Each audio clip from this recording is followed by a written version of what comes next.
Welcome to Mastering the Art of Real Estate. I'm your host, Debbi DiMaggio, and we are here today with David Rosen. Welcome, David. Thank you for joining the show today. Debbie, thanks for having me. So excited to have you. Our mutual coach, Kim Ritberg, referred you to me, and I've met with a couple other of her students or clients, and everyone's been so wonderful, and it's been super fun to have you guys on the show. And so before we get started, I want to introduce David to all of our guests. David is a husband to an amazing wife, father to a precocious child, and real estate broker to the leaders of business and their communities. As a real estate broker, he provides five-star service at all times. Reviews from wife and child are not available at this time, but generally favorable. Raised in Brooklyn, not far from where he owns an apartment himself, David knows the markets he serves in Manhattan and Brooklyn quite deeply. The shops, the boutiques, and pizzerias, in addition to the schools and transportation. His insightful memory and outside the box experiences have helped him negotiate unbelievable deals for his clients. He has worked on behalf of C-level executives with Google, Union Square Hospitality Group, and many others. He helped the president of the American Association of Psychologists, the most sought after piano teacher, according to Steinway and Sons, and the former Secretary of Defense for Germany, each with their New York City housing needs. From notable tech founders to celebrities, creatives, and even retirees and students. As he shares with his team, we don't choose who comes into the restaurant, but we give each one a five-star experience.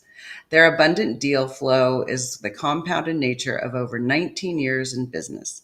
David is well known for being knowledgeable about all things real estate. He likes to say we work with the smartest customers. His team has the experience and skills that deliver in both good and less favorable market conditions. With over 1,000 transactions and 1 billion sold under his belt, David is also an alumni of the Rhode Island School of Design. Wow. I love reading about people. There's so many nuggets I want to pull out. So the first one I have to pull out is the pizzerias. So I there's is it you have to wait in line. It's in Brooklyn. Is it Lenart?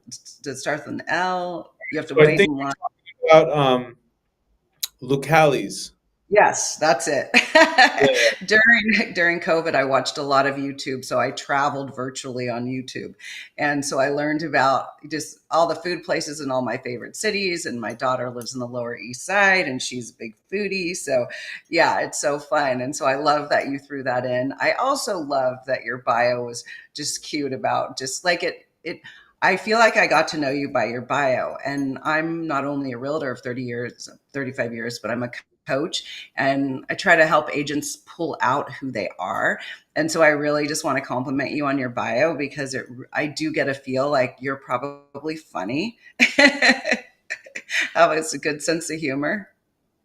I Is that appreciate that, and that's absolutely correct. I think about the journey I've had with this business, Debbie, and I love. I wanted to say the title of your podcast, "Mastering the Art of Real Estate." In fact, I thought that was something you wrote just for me, but I realize, of course, that's not the case. Because I went to art school, and then I got into real estate, and I think it took me a long time to understand my customers really. I think that when I first got into it, I thought that people were really just interested in the investment side of real estate. I was very young at that time, and and I just saw it as a way to either make money, basically make money, and I lived in Phoenix at that time. I grew up in New York City, but I lived in Phoenix. And then when the market crashed, I started doing coaching with Tom Ferry, and then I'm not with Tom Ferry anymore, but I was with him for many many years, over 10 years, and uh, and I think coaching is great. And when I signed on with Ryan Serhant, he basically makes a big deal out of being personal and like you're saying, having a personal brand. And so really trying to ask myself, well, who am I? And how do I resonate with people? And the way I found deep dive on myself is, what am I? I'm a dad, and if you're a dad and your mom, you that's your yeah, life, right? That's your first and second job, and then if you can do anything else, then you do that too, of yeah. course. And so I'm a husband, And, being in my relationship is the most important part of my life, in addition to co parenting our child together. And then, of course, our business. And for me, I'm 44 now, and the woman who I'm with, Kirsten, is someone I went to preschool with. Oh, And wow. then we didn't know each other after preschool. So we went to preschool, and then we separated. And then So, when I was in my 30s, many years later, we met on a dating app. And oh, and wow. at that time, and I remember it all like it was yesterday. And Yeah. so we dated for a few weeks, and then she was looking at me. We were sitting together at a table, and she said, "You kicked me." And I said, "I didn't kick you." And she said, "Yes, you did. I remember." She ran out of the Oh, room, and she ran back. She comes out with this photo album, and it's a pictures of us in preschool together. So, oh, you know, since then, I've been sort of wrapped around her finger, and then there's a child and all that. So of course, I had other pursuits that I was more into, like art, and also, different ways of networking through business, and different angles. But once you sort of make that transition in life, as many people do, obviously, then that becomes your whole life, but or part of it for a while, especially. And yeah. you know, my business didn't ever take a back seat, but other parts of my life did. So, I used to be into big fitness, or had to do more art, or more volunteering, or more traveling, or more drinking, Right. or a lot of things more. And none of those things I'm doing anymore. What am I doing? Right. The things that people do when they're young, have a young child. So tell me, so okay, so you have one and how old is your son? He's 3. Three. Oh, a little one. Okay. So tell me, so you were in design school, and then so after you graduated from design school, was there a career before real estate? And tell me your journey from graduation into real estate. My father was a successful real estate developer, a commercial real estate developer. He developed a health clinic in New York City that he then subleased to the state of New York, and it was a very lucrative commercial investment. I didn't think of what I was going to do to make a living, I think, when I was younger, in the way that I hope my son does. And I went to art school. Had I known then what I know now, maybe I wouldn't have gone to art school. Yes, was I a good artist? I was okay. Um, but after I got out, I tried to be an artist for about 2 months, and I was an illustrator, and I did a piece for Rolex, and now I own a Rolex. But That's they didn't accept my illustration. It was a drawing of Arnold Palmer. I spent a week on it, and I was hoping to get maybe $500 or $800 for this illustration, and the art director didn't want it. And I just thought to myself, how can I do this job that you work and then you don't get paid? That's just ridiculous. Little did I know. But then I got a job literally at Dunkin' Donuts, which was on the corner. I needed money. I worked at Dunkin' Donuts for 2 weeks. Then I got a job at Whole Foods. I got a job at Whole Foods. I was at Whole Foods for about 4 to 6 months, and I was delivering groceries. And there was a very hot Whole Foods. This might sound crazy, but in Chelsea, New York, in 2003, it was the first Whole Foods. We had a lot of celebrities come in. And then I would deliver the groceries. So I saw these really cool apartments. I saw art. It was fun. I drove a yeah, van. I made good money. You might not, like yeah, I was making like $20 an hour plus tips and a discount on right. Whole Foods. So And things especially you're were going. probably getting big tips from the people you were servicing. Yeah, well, then it wasn't, apparently, maybe not good enough for me, so I got a job as a waiter, and I was waiting tables for a place called Rue 57. It's still there today, and it was with the Tao Group owns that. They're all over, and then what happened was my cousin Adam Sachs was in the business of doing these real estate seminars, and he had bought 10 properties in Phoenix, and started a brokerage, and he had sold to people who had gone to his seminars about 300 tract homes, and when he sold them, he put up $1,000 per home. So he bought 10 with $10,000, $1,000 deposit each. And Wow. he's told all these people, he said, listen, you better buy in Phoenix right now. You can get a house for 120,000. You can do 100% financing, and when they're built, you're going to sell them. And you're going to make $100,000 profit. I'm telling you, I bought 10 of them, and he did.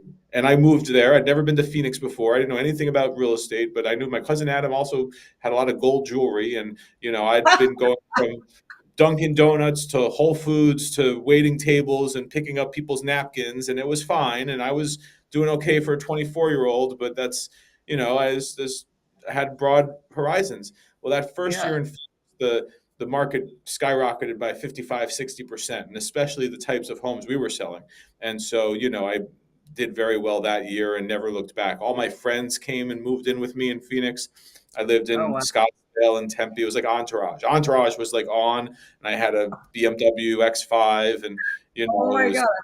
bad choices, but also selling lots of homes, and that was great for a couple of years, and then the market crashed, and then I had to learn how to be a real estate agent. I actually didn't know what I didn't know. I just thought I was a Right. genius. I was making money, and Yeah. uh, and then I got into coaching, and I did a lot of short sales, and I ended up declaring bankruptcy myself because I owned at one point maybe 30 homes, and I had maybe five or six when the market crashed, and I was 28. So I learned a lot. I learned a lot. I survived that, and I got here, and then I had an epic adventure, there. And then when I came back to New York to be closer to So my how family, long were you in Arizona before you moved back? How, from 2005. I remember leaving New York City, got in a car with my buddy Lincoln Thompson. We drove a very long route to Phoenix. By the time we got to Phoenix, we had drank a lot. We had stayed in New Orleans for a few nights. We had stayed in Austin for a few nights and some other places. We'd had an epic adventure. We had no money left. He had nothing. I had maybe $100.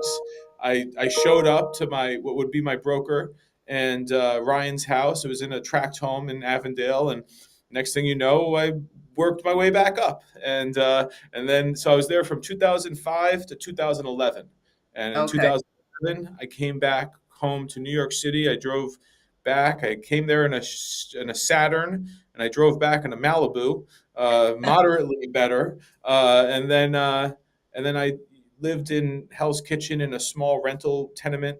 But I worked for this guy named Josh Rubin, who is still one of the top real estate agents here in New York. And I met him through Tom Ferry coaching, and I really got exposed to being on one of the top teams right away. He was sort of coming out of the financial crisis also when I joined him. And during the years I was with him, we were amongst the top teams at Douglas Elliman, and he still is. I'm not as prolific, but I will do about 100 to 125 rentals and sales this year. So I built a career for myself, um, That's and uh, um, and it's a busy career, and we have lots of great clients, and we do fine. So yeah, so I worked with Josh from 2011 to 2015. I started my own team in 2015, 2016. And I was at Douglas Elliman as a team leader, as one of the top 25 teams there most years. From 2016 to 2023. And now I've recently joined Ryan Serhant here at Serhant, which is just a new experience where they're really focused on personal brand and social media marketing.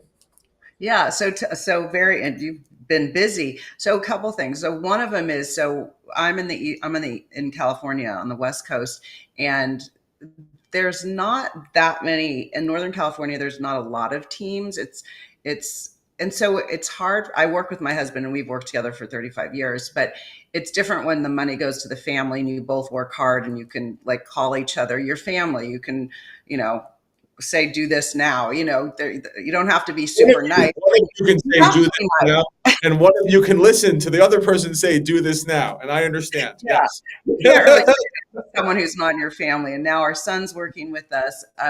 But so, and then the monetary, like someone works harder than others. Is there that much business that your team leader is referring you? So if you can, I'm really interested in how, and there are agents in our office who want to start teams, but I don't really have a good grasp on how it works. So can you kind of outline how a team works? It's a great question. And we recently had someone leave our team.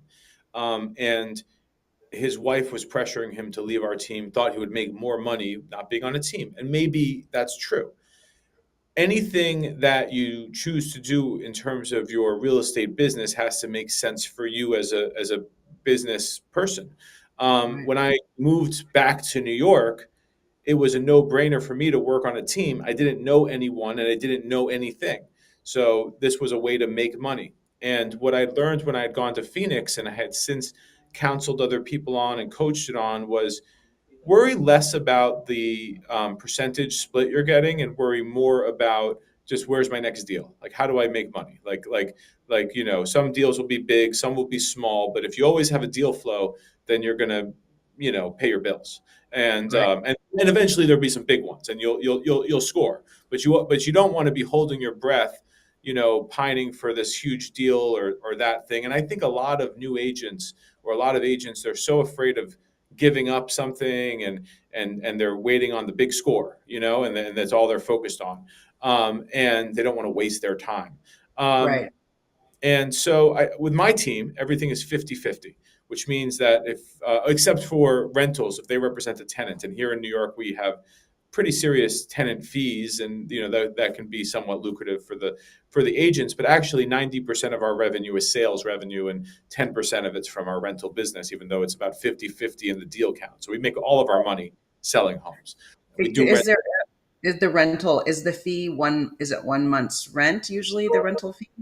Does the buyer pay or the tenant pay a 1 month or is it different? So it's actually 15% of an annual lease. So it's more than Oh, one okay. month. Actually, 15%. Okay. one month is 8.3%. 15% is just over, is almost twice that. So, and often it's split between two agents. And this year we've done pretty high end rentals, including one for 13,500, one for 9650, one for 17, and one for 17.5 a month. And so those are, $30,000 rental commissions. So that's like selling a Right. $1 million home. Exactly. So you said 15% of the annual rent on a year lease or Yes. on the total No, only on a year lease. So if it's a year? 2 year, or 3 year, or 5 year, it's still going to be the paid on the 1 year. On commercial deals, yes, it's paid on 10 years. They get a different structure, but that's not the residential market. Yeah. It's a little controversial. People think it's terrible from the tenant's perspective. It's not the system I created. It's been Yeah. It's been a like that. source of consternation and laws and all that through Well, time. But right I don't now, even want to get into that.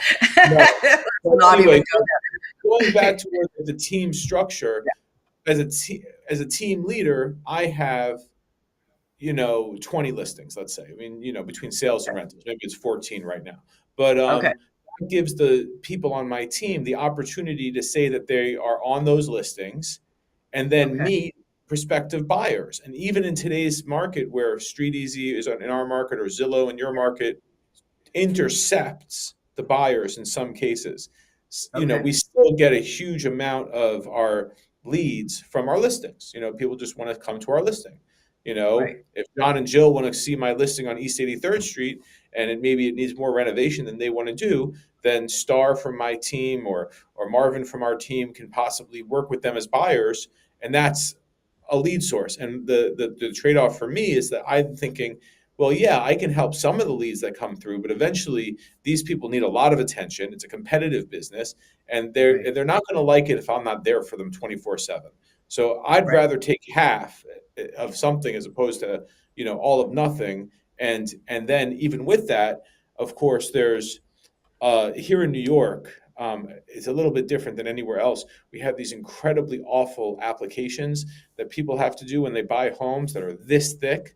Like it's Mhm. like 2 years of every schedule of your tax returns, 6 letters of reference that are formatted a certain way, financial Oh, statement, all to move into these buildings. And so we do that for our clients. But if you don't know how to do that, then we do it for the team members. So a team member on my team is going to get the lead given to them in many cases. They're going to okay. have their hands held to show them properties. We're going to help them with the offer, and we're going to do the application for them.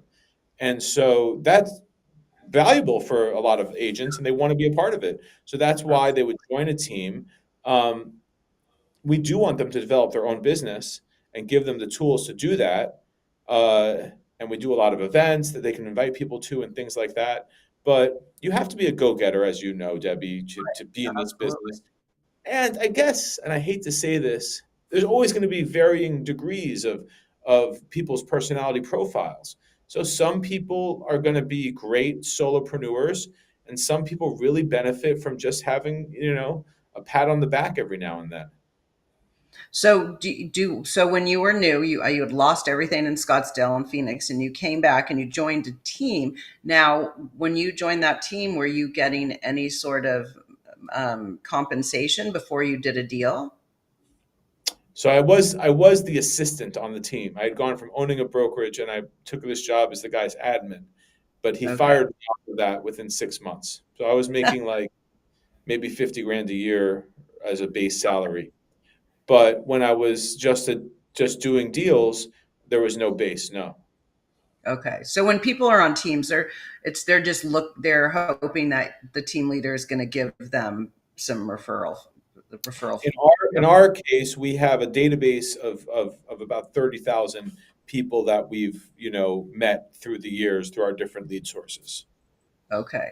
And And so we email can marketing they to them, and if they open the emails, we call them. Yeah, we so like the idea is to have 25 conversations a week and 3 appointments a week.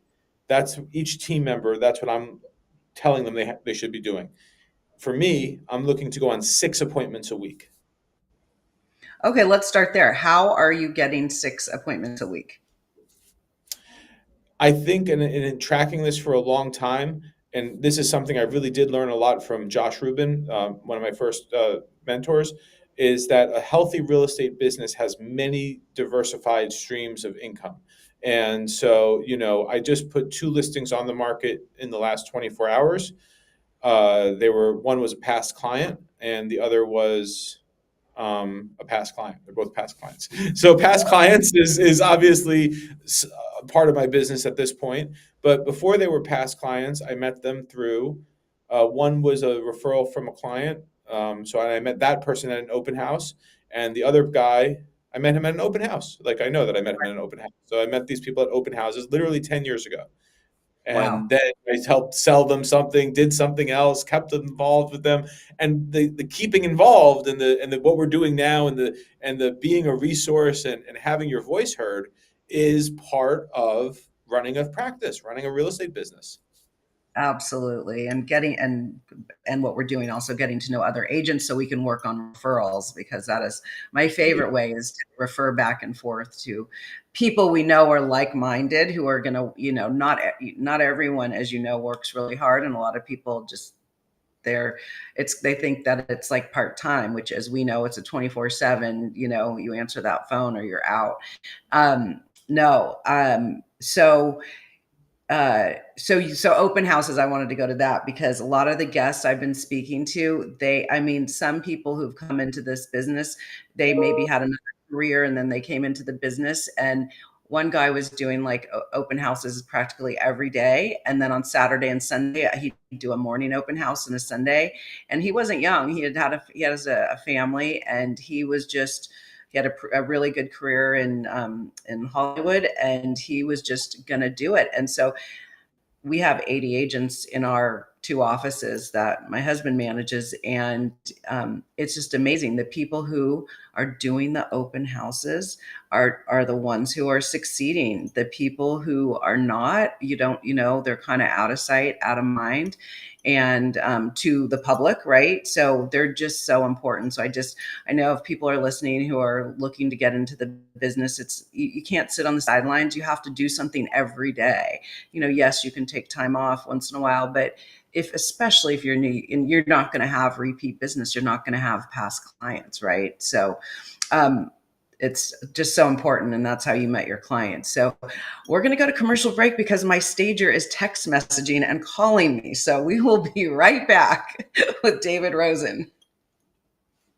Mike Zorek, a 3-time California state champion in Greco-Roman wrestling at 114 pounds. Mike, blind since birth, was born in Hartford, Connecticut.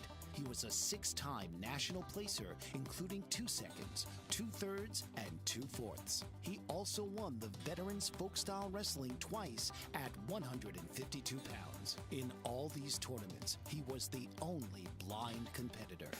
Nancy Zorick, a creative spirit whose talents have taken her to the stage and into galleries and exhibitions in several states. Her father, a commercial artist who shared his instruments with his daughter and helped her fine-tune her natural abilities, influenced her decision to follow in his footsteps. Ms. Zorick has enjoyed a fruitful career doing what she loves. Listen Saturday mornings at 12 Eastern for the Nancy and Mike Show for heartwarming stories and interesting talk on the BBM Global Network.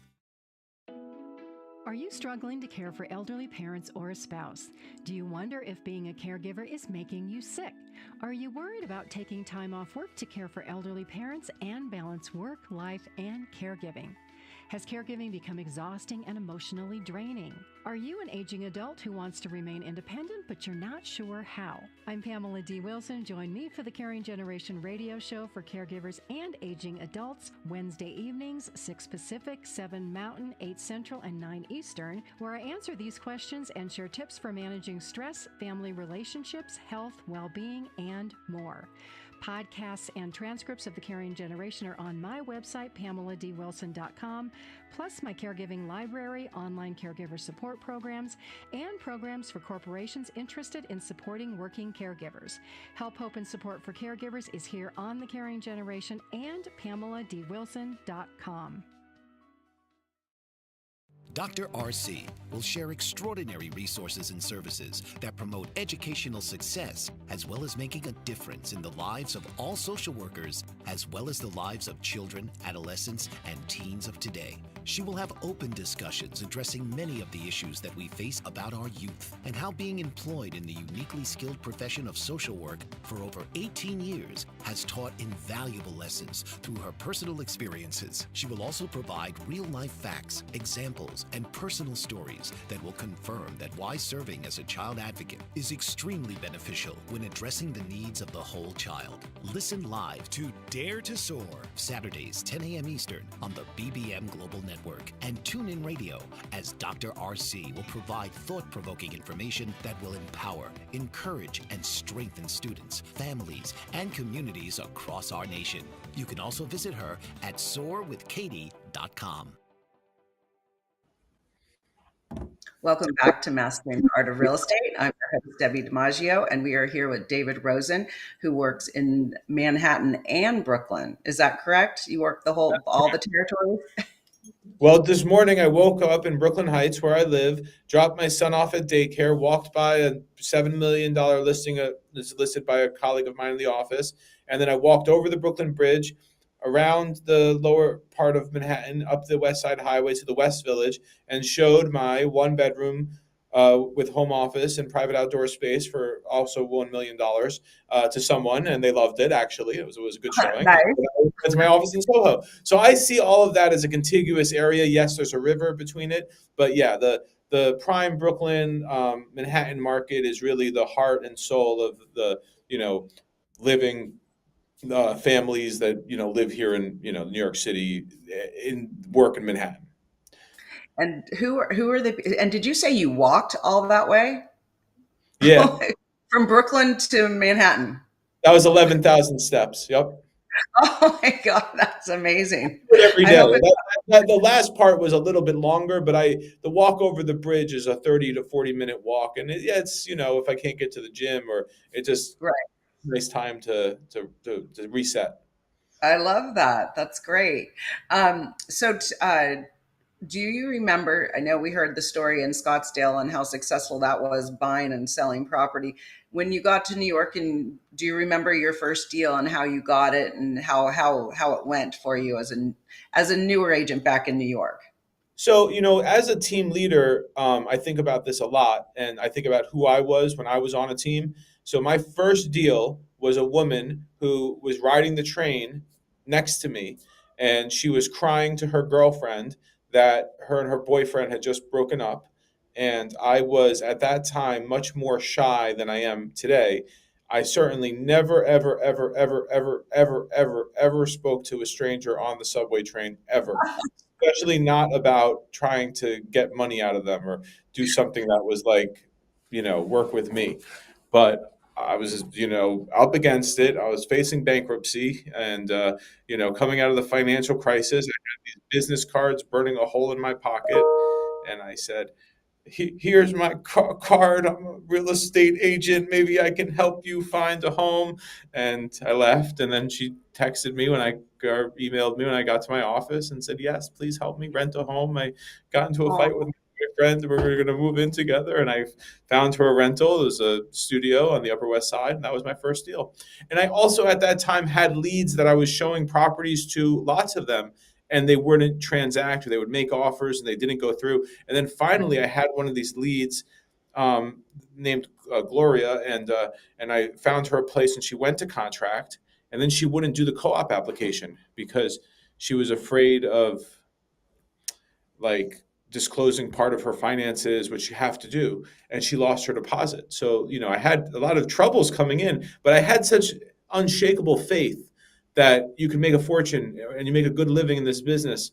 So it never detracted me, and you had talked about open houses. I mean, the reason why people don't do more open houses is because of the few times that you do them and nobody comes and nothing right. happens.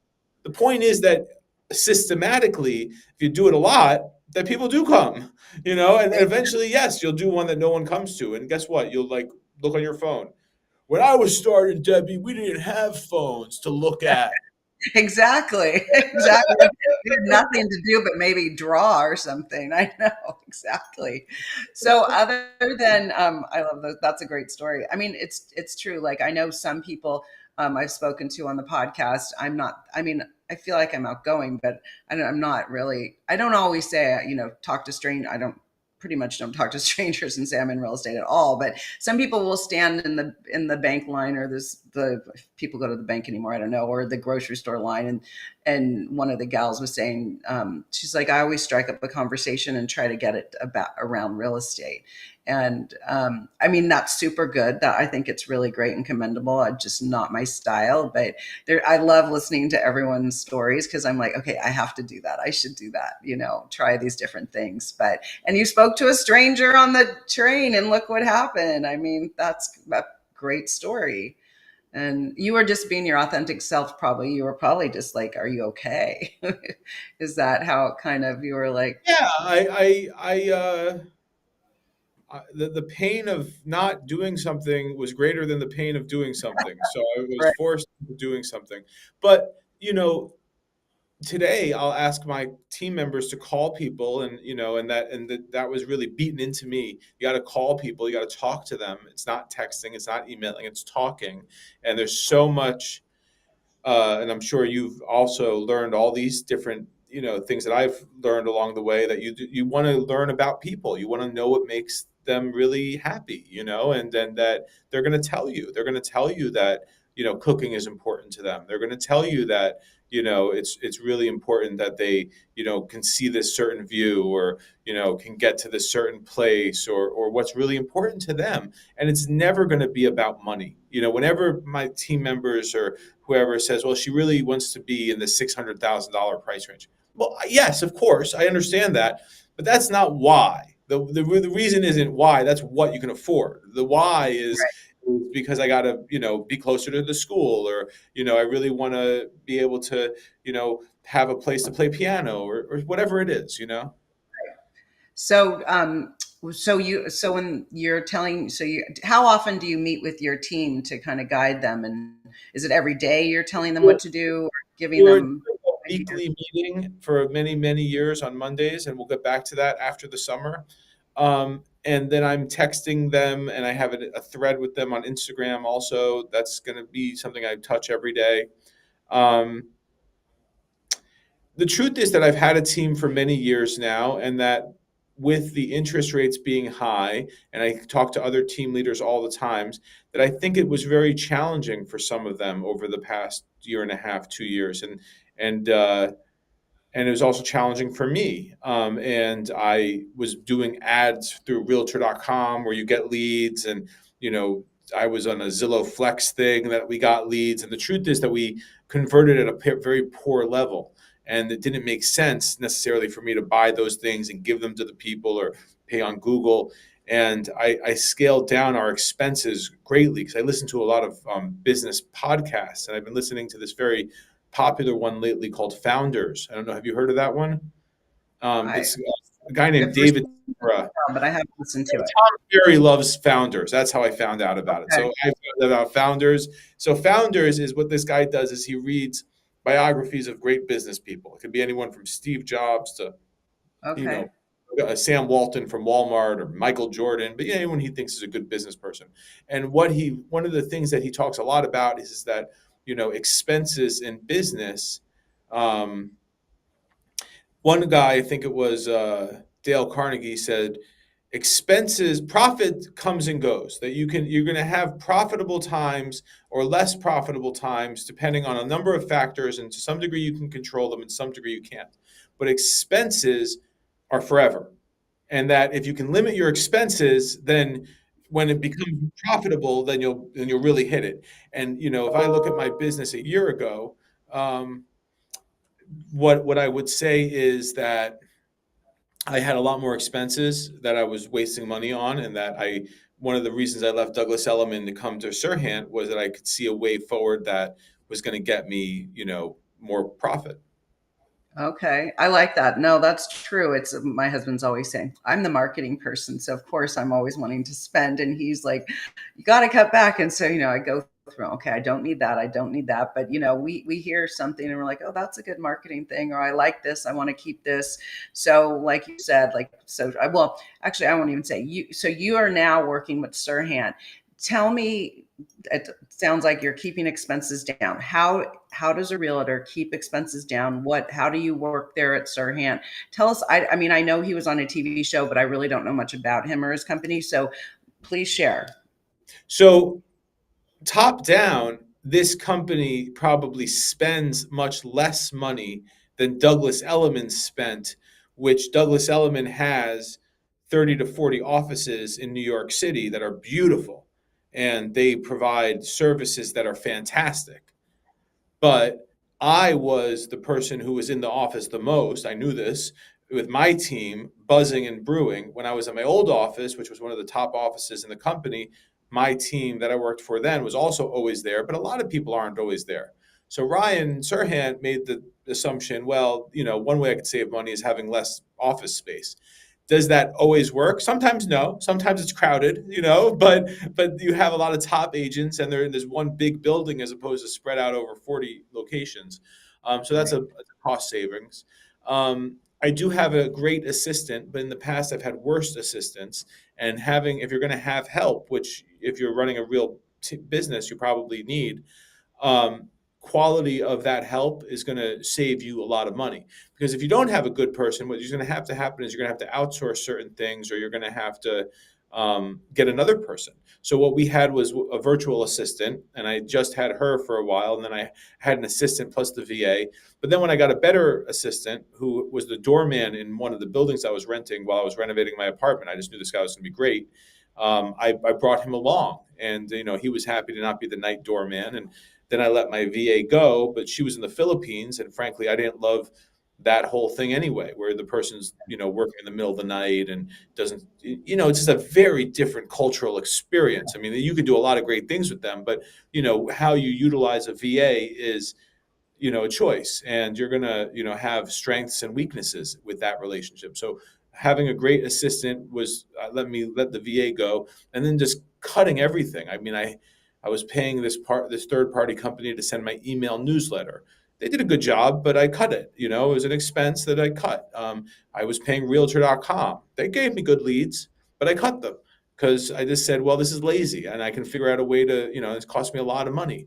I had Yeah. another third party company that was doing my website and doing Google ads, and they were getting me a lot of stuff, but I cut that too. And I said, I got to do this differently because, spending $150,000 a year on stuff that you can figure out how not to spend it on, Right. sometimes you got to look at those things. And there's nothing like a 7.5% interest rate to, show you what you're wasting money on. Exactly.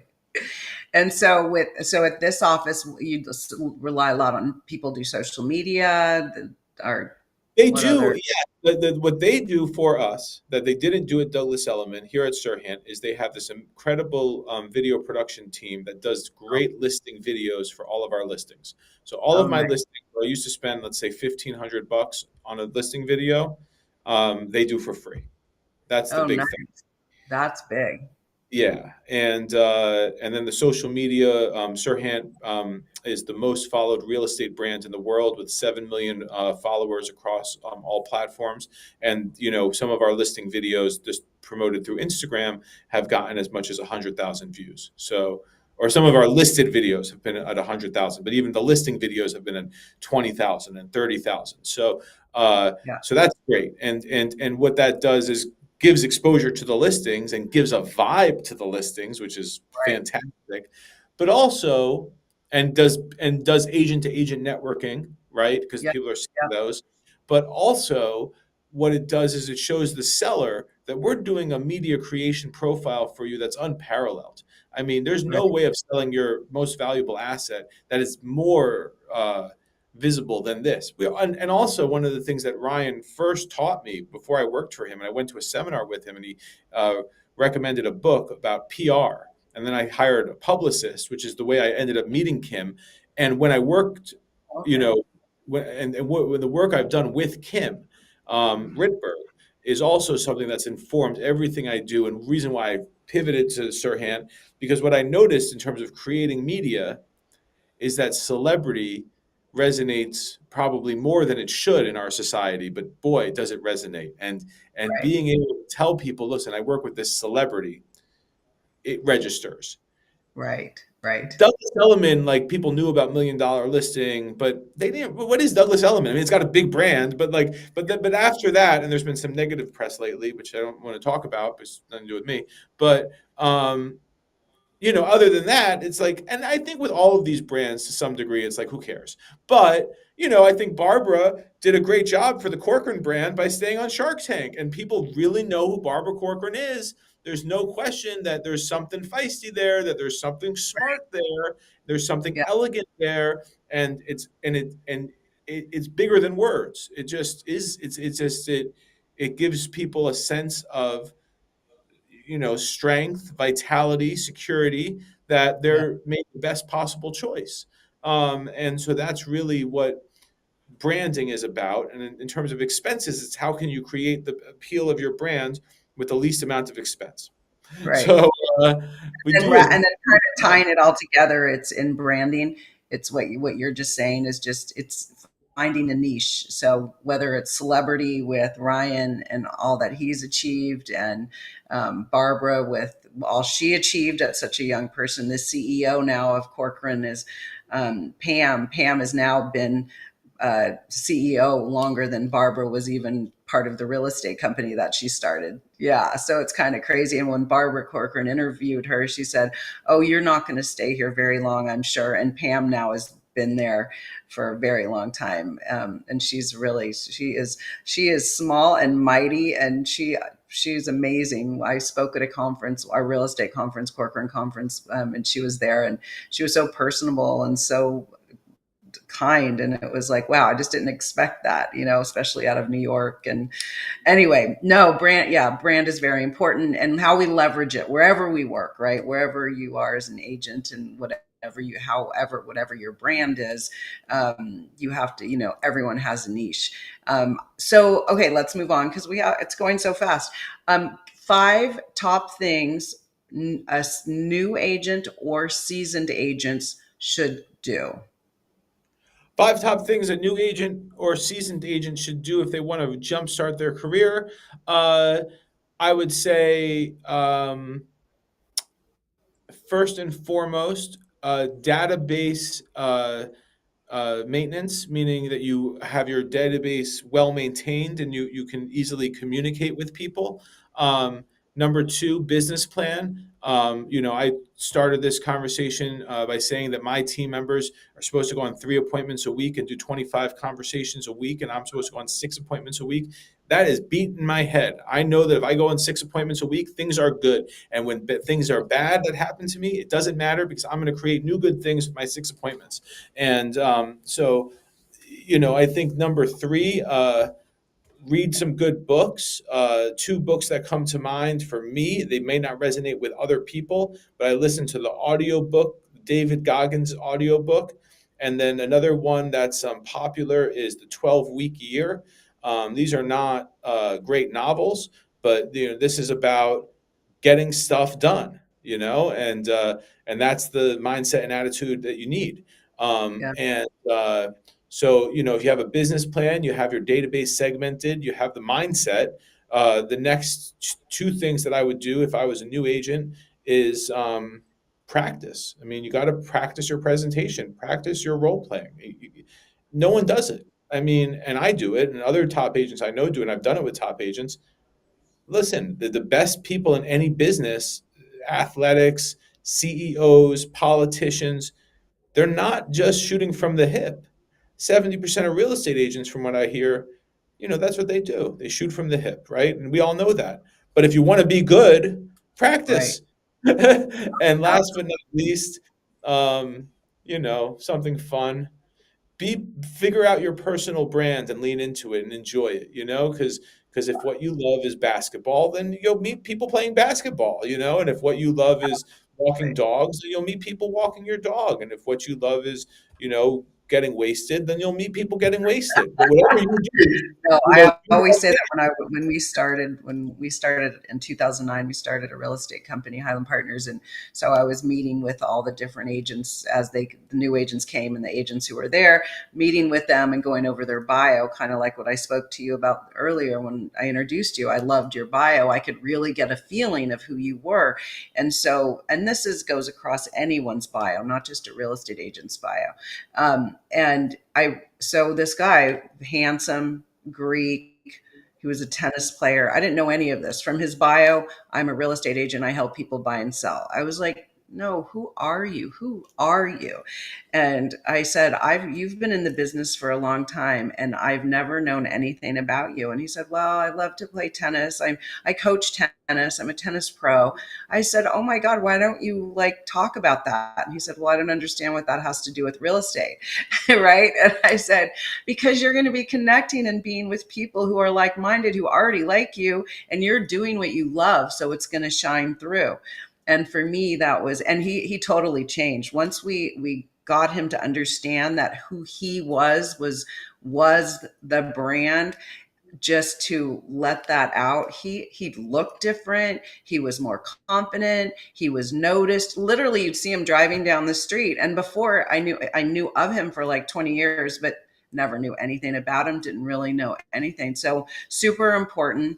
And then so for me, I didn't know. I kind of fell into it 35 years ago into doing charity work, and that became my thing. I did not know at the time. Now I know and understand how it works. But for me at the time, I was just a young person. I was doing charity work. I loved it. I felt good. It was for me, I was not working, but I was doing something else that I enjoyed. And then when I got referrals from it, or I sold that, got agents who, sellers had me list their house. I was shocked because I knew I was a newer agent, and they must have bought their house from a different agent. And so when that happened a few times, I was like, wow, it's so, it didn't even occur to me. Now, of course, I get it, but do what you love, whether that's golf or cooking or like all the things you said. Absolutely 100%. So, all right, tell me, like, well, you live in Brooklyn, so tell me what you love about where you serve your clients, the neighborhoods, the areas, some fun things that people would. Why do we call David, Rosen? What is he going to share with me as a buyer? Let's do as a buyer. Buyer comes to you.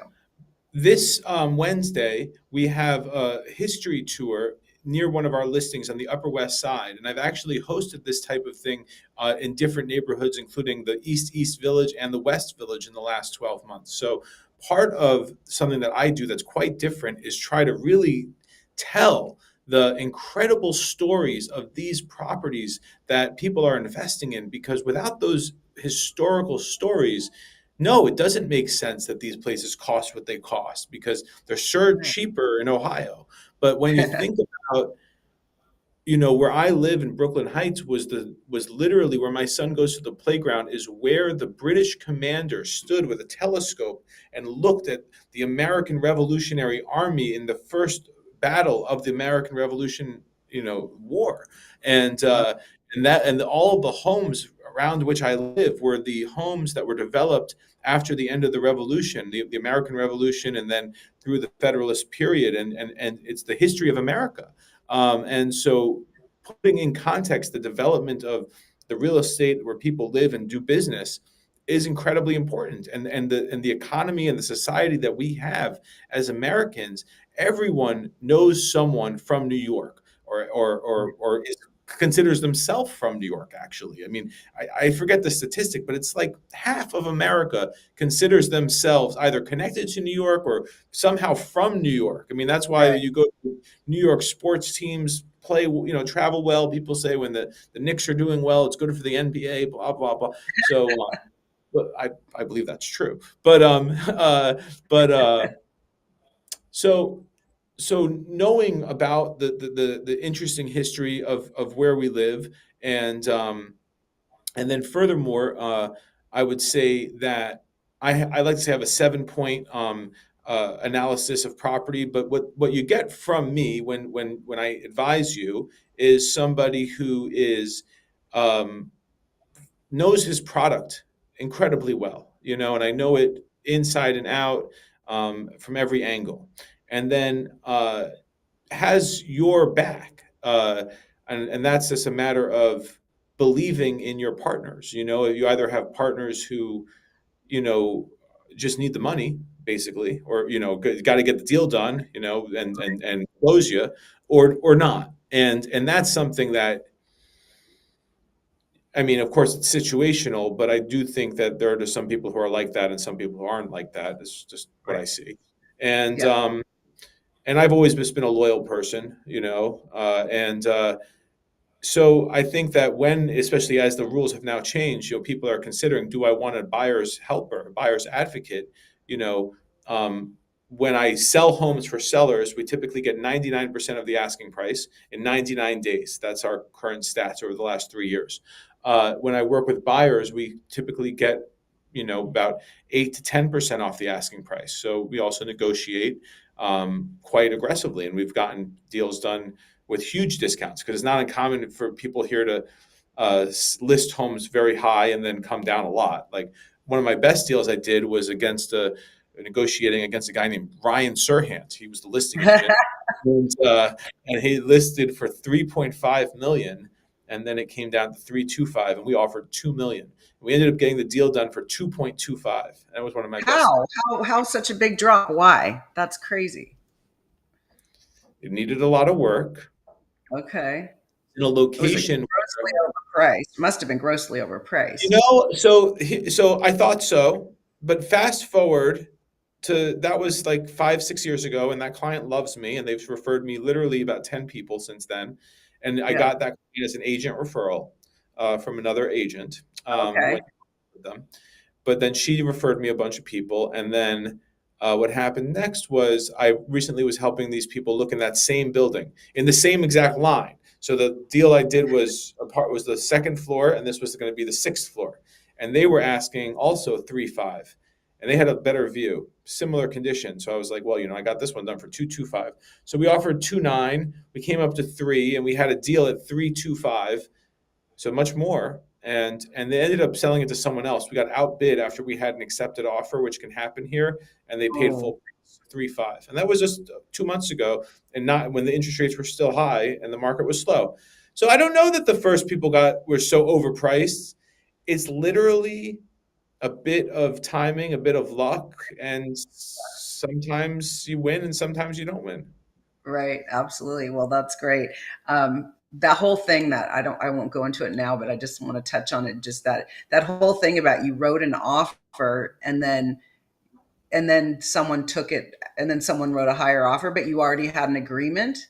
So here in New York, it's different than California and different than everywhere else. And I always preface these conversations having been in Phoenix. So in California, you sign something, you send it to the other person, they sign something, you're in contract. Here in Right. New York, it's not how it works. Here in New York, we send an email. and then the email is replied to, and even if they say yes, then they have to hire a lawyer and you hire a lawyer. Then the lawyers deal with it for 2 weeks. And during that time, In that time when the lawyers are talking, is it off market, or could someone still come in while the lawyers are talking? Oh my gosh, that is so stressful. So you never have the any good peace of thing is mind. that once you're in contract, the down payment, the earnest money is usually 10%. And so 10% on a $2 million deal, no one ever loses that. I promise you that it doesn't happen. Like the deals close. They always close for the most part. I mean, sometimes, but Right. for the most part, they close. But getting them signed is, getting the accepted offer is nothing. It's like getting through your inspection. It's like the inspection contingency. It's as if we had the inspection contingency without doing anything online to the listing. So Okay. it's not a great system, and buyers brokers even have a even more pronounced role because you have such a tenuous position, especially if the listing agent is doing. What if they're doing a direct deal and they get another direct deal? Like you're not going to know, and you'll just learn that you lost after you lost. Oh my gosh, that is so stressful. Okay, we're about to wrap it up because it's the top of the hour. What would you like to share with our audience, and how? Oh, Yes. Debbie, man, it's so great chatting with you. Follow me on Instagram, _Rosen_team. Facebook, David Rosen, the Rosen team at Sirhant. Same thing on YouTube. That's about it. If you know Nice. anyone who wants to talk about the Knicks, or being a parent to a young child, or walking around Brooklyn and Manhattan, these are topics that I have a lot of expertise on. That's Or amazing. I love. Oh yeah, go ahead. renovating a home. I've renovated quite a few homes. Oh, nice. So that's really helpful when you're showing a buyer or getting a seller's house ready for market. But I love the idea, and I just want to let people to let it sink in as you're representing, you're meeting people, and one of the great ways is that you do these history tours. So you're offering something that people would otherwise go pay one of these, tour buses in New York, or, pay for that service or that experience. And you are offering people this experience, which is so incredible. That would be so easy for me to refer you. And so, whether they were, they were sure or not, if they were moving, I would say, go talk to David, go on one of his tours. And then who knows what happens, right? For us, a warm lead is just as good as a hot lead. We just want to continue to meet people and serve people, and just talk to people. So that's such a great way. So I just want to end on that as a really special nugget from David Rosen out of New York, Manhattan, Brooklyn, and he walks the neighborhoods. Thank you so much for joining us. I look forward to seeing you when I come in October. Come by. Look forward to it. Absolutely. Definitely. Definitely. Thank you so much. And that's a wrap with Mastering the Art of Real Estate. So appreciate you. Thank you, Debbie. Tune in each week for another episode of Mastering the Art of Real Estate with host Debbi DiMaggio. Here Fridays, noon Eastern, on the Bold Brave TV network. Tune in to where real estate matters matter.